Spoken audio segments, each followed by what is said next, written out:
राधे राधे। जय श्री कृष्णा भक्तों। हिंदू धर्म में सूर्य भगवान की आराधना करने के लिए बहुत से प्रमुख व्रत और त्यौहार होते हैं।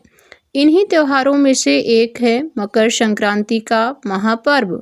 पौष मास में जब भगवान सूर्य उत्तरायण होकर मकर राशि में प्रवेश करते हैं तो सूर्य की इस संक्रांति को हम सभी मकर संक्रांति के रूप में मनाते हैं। भविष्य पुराण के अनुसार सूर्य के उत्तरायण के दिन संक्रांति का पर्व करने से शुभ फलों की प्राप्ति होती है। इस दिन काले तिलों को पानी में मिलाकर स्नान करना चाहिए और अगर संभव हो तो गंगा स्नान करना चाहिए। इस दिन तीर्थ स्थल या फिर पवित्र नदियों में स्नान करने का विशेष महत्व होता है और फिर इसके बाद सूर्य देव की पूजा अर्चना करनी चाहिए। मकर संक्रांति के दिन शुभ मुहूर्त में सबसे पहले स्नान और फिर दान पुण्य करने के लिए विशेष महत्व है। इस दिन खिचड़ी का भोग भी लगाते हैं और कहीं कहीं पर आज के दिन तो मृत पूर्वजों की आत्मा की शांति के लिए खिचड़ी का दान करा जाता है। बहुत सी जगह पर तिल और गुड़ भी बांटे जाते हैं। कुछ जगहों पर मकर संक्रांति के दिन पतंग उड़ाई जाती है। आज के दिन सूर्य भगवान को लाल वस्त्र, गेहूं, गुड़, मसूर की दाल, तांबा, स्वर्ण, सुपारी, लाल फूल, नारियल और दक्षिणा आदि देने का शास्त्रों में विशेष विधान है। मकर संक्रांति के दिन पुण्य काल में किए गए दान पुण्य सामान्य दिन के दान पुण्य से करोड़ों गुना ज़्यादा फल देने वाले होते हैं।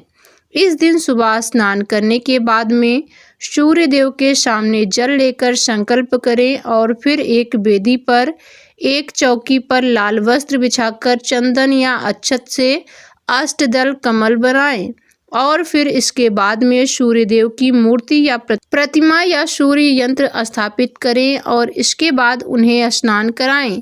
गंध, पुष्प, धूप, दीप, नैवेद्य आदि से पूजन करें। ओम गृणी सूर्याय नमः या फिर ओम भास्कराय नमः और गायत्री मंत्र का जाप करना चाहिए। इसके बाद आदित्य हृदय स्तोत्र का पाठ करके घी, शक्कर और मेवे मिले हुए तिलों का हवन करें। इन वस्तुओं का दान भी कर सकते हैं। इस दिन घी और कंबल का दान विशेष महत्व रखता है। आज के दिन किया गया दान जप, तप, श्राद्ध और अनुष्ठान कई गुना अधिक महत्व रखता है। मकर संक्रांति के पर्व को खिचड़ी भी कहते हैं, इसलिए इस दिन खिचड़ी खाने और खिचड़ी का तिलों का दान करने का विशेष महत्व है। तो चलिए आज मैं आपको बताती हूँ कि इस साल 2026 में मकर संक्रांति का पुण्य काल और महादान काल का समय क्या रहेगा। देखिए, माघ मास में जो भक्त व्रत अनुष्ठान करना चाहते हों, पूरे माघ मास में नियम उठाना चाहते हों, जैसे कि दान पुण्य या फिर पूरे साल भर में कुछ ऐसे दान पुण्य जो कि परंपराएं होती हैं, जैसे कि तुलसी पूजा, तुलसी जी का श्रृंगार करना या हर दिन नियम से कुछ ना कुछ दान करना, सूर्य देव की पूजा करना, दीप दान करना। इन सभी नियमों का पालन आप पहले दिन से यानी कि इस दिन में प्रारंभ कर सकते हैं। मकर संक्रांति के दिन से आप इन सभी नियमों की शुरुआत कर सकते हैं। इस साल 2026 में 14 जनवरी को मकर संक्रांति का पर्व मनाया जाएगा। 14 जनवरी को दोपहर में 3:13 पर सूर्य नारायण मकर राशि में प्रवेश करेंगे। ऐसे में 14 जनवरी को ही मकर संक्रांति का पर्व इस बार मनाया जाएगा और इसी दिन गंगा स्नान और फिर दान भी किया जाएगा। मकर संक्रांति के दिन गंगा जी में स्नान करने के बाद दान देने की विशेष परंपरा है और इस दिन पुण्य काल और महापुण्य काल को दान देने के लिए या फिर किसी भी कार्य को सिद्ध करने के लिए सबसे शुभ समय माना जाता है।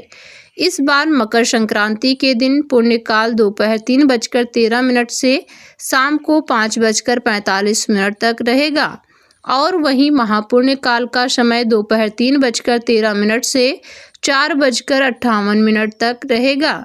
मकर संक्रांति का क्षण होगा दोपहर 3:13 पर हिंदू कैलेंडर में पूरे वर्ष भर में 12 संक्रांतियां होती हैं, लेकिन मकर संक्रांति अपने धार्मिक महत्व के कारण सभी संक्रांतियों में सर्वश्रेष्ठ मानी गई है।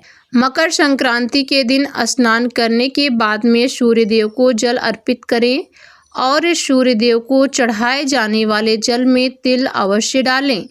ऐसा करने से इंसान की बंद किस्मत के दरवाजे भी खुल जाते हैं। और इस दिन तांबे के लोटे में पीपल वृक्ष में जल जरूर दीजिए, महापुण्यदायी माना गया है।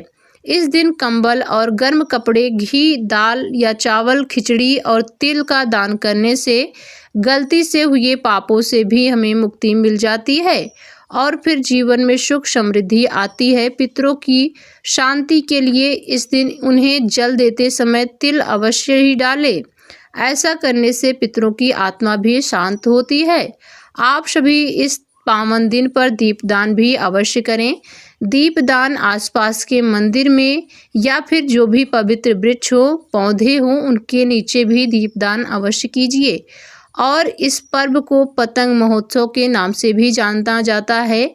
पतंग उड़ाने के पीछे का मुख्य कारण है कुछ घंटे सूर्य के प्रकाश में बिताना, क्योंकि यह सर्दी का समय होता है और इस मौसम में सुबह का सूर्य प्रकाश हमारे शरीर के लिए स्वास्थ्यवर्धक और त्वचा साथ ही हड्डियों के लिए भी बहुत ही लाभकारी होता है। मकर संक्रांति के दिन से क्योंकि उत्तरायण शुरू हो जाता है, तो भगवान श्री कृष्ण ने भी उत्तरायण का महत्व बताते हुए गीता में कहा है कि उत्तरायण के 6 मास के शुभ काल में जब सूर्य देव उत्तरायण होते हैं और पृथ्वी पर प्रकाश में रहते हैं, तो इस प्रकाश में शरीर का परित्याग करने से व्यक्ति का पुनर्जन्म नहीं होता और ऐसे लोग ब्रह्मा को प्राप्त होते हैं। और यही